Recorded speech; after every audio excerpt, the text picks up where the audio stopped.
Bonjour à tous, je viens vers vous cette fois-ci pour la notion B sur nos fameuses puissances, mais cette fois-ci pour un exposant qui est négatif.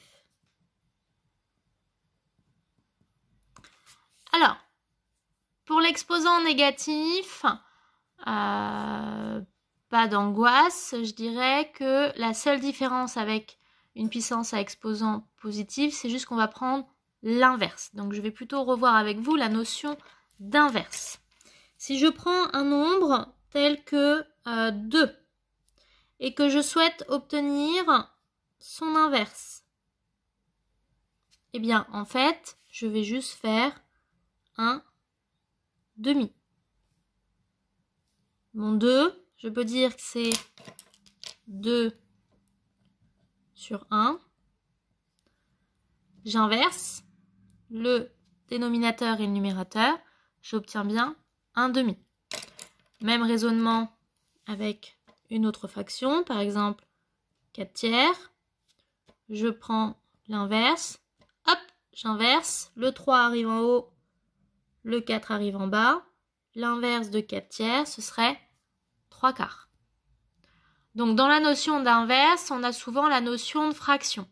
Attention, ce n'est pas toujours le cas. Si je prends par exemple l'inverse de 2, j'obtiens bien un demi, mais ça j'aurais pu l'écrire sous la forme décimale 0,5. Si je vous demande l'inverse de 4, vous allez me dire naturellement un quart, 0,25. Donc 4 est l'inverse de 0,25. 0,25 est l'inverse de 4. C'est quelque chose qui est mutuel.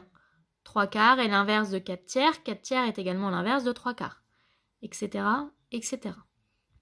Donc maintenant, si je vous demande pour une puissance négative, par exemple 10 puissance 3, on a dit qu'une puissance de 10, ce n'est rien de plus que un 1 suivi d'un nombre de zéros qui correspond à la puissance. Ici, 3 zéros. Donc 10 puissance 3 égale 1000. Eh bien, si je vous demande 10 puissance moins 3, ça veut dire que je vais prendre l'inverse de 10 puissance 3. Comme ici avec le 2, 2 c'est aussi égal à 2 divisé par 1, 2 sur 1, ça ne change pas mon résultat. Là, je pourrais dire que 10 puissance moins 3, c'est égal à 10 puissance moins 3 sur 1. Eh bien, si j'inverse les deux, j'obtiens bien 1 sur 10. Et attention, là, c'est 10 puissance 3. Plus. Le fait que j'ai un inverse, j'obtiens plus. Pourquoi plus? Puisque ici, j'ai 1000 pour le 10 puissance 3. Eh bien, si j'inverse, j'obtiens bien 1 sur 1000. Ouais. Autrement dit, 10 puissance 3. Si je prends l'inverse, j'obtiens bien 1 sur 10 puissance 3. Plutôt qu'écrire 1 sur 10 puissance 3, qui pourrait sembler compliqué, eh bien on va écrire 10 puissance moins 3. Voilà, la puissance négative est là essentiellement pour simplifier une fois de plus notre écriture. Finalement, l'objectif principal des puissances, c'est ça, faciliter notre notation d'écriture. Donc si j'ai un nombre à virgule du type 0,000000001, allez, soyons fous. Eh bien, plutôt que me prendre la tête de me dire, oulala, le nombre 1, c'est le chiffre des... Ouf, ouais, alors 100 millièmes, 100 millionièmes, 100... Oulala. Eh bien, je vais juste compter le nombre de zéros. 1, 2, 3, 4, 5, 6, 7, 8, 9... Eh bien, c'est 10 à la puissance 9, mais attention, c'est moins 9. Moins 9 parce que mes zéros sont avant mon 1. C'est évidemment pas la même chose que si j'avais eu ici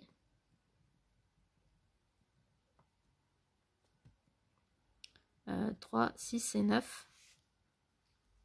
Ce nombre-là, que là je vais écrire sous la forme de 10 puissance 9. Ce sont bien deux nombres différents, d'où ici une puissance positive et ici une puissance négative. Donc, dans le cours, on vous l'écrit de façon un peu compliquée, si je reprendrai vos mots, où on vous dit qu'on va prendre A à la puissance moins N, et en fait, c'est rien d'autre que 1 sur A puissance N.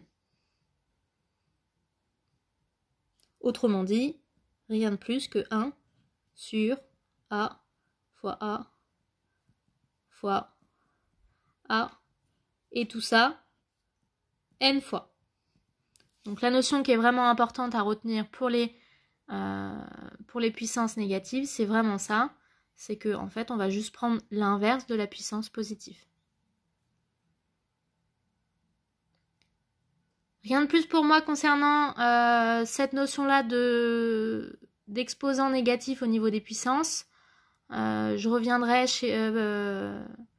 sur une nouvelle vidéo pour vous aider à refaire les exercices qui sont donnés pour la semaine prochaine. À bientôt!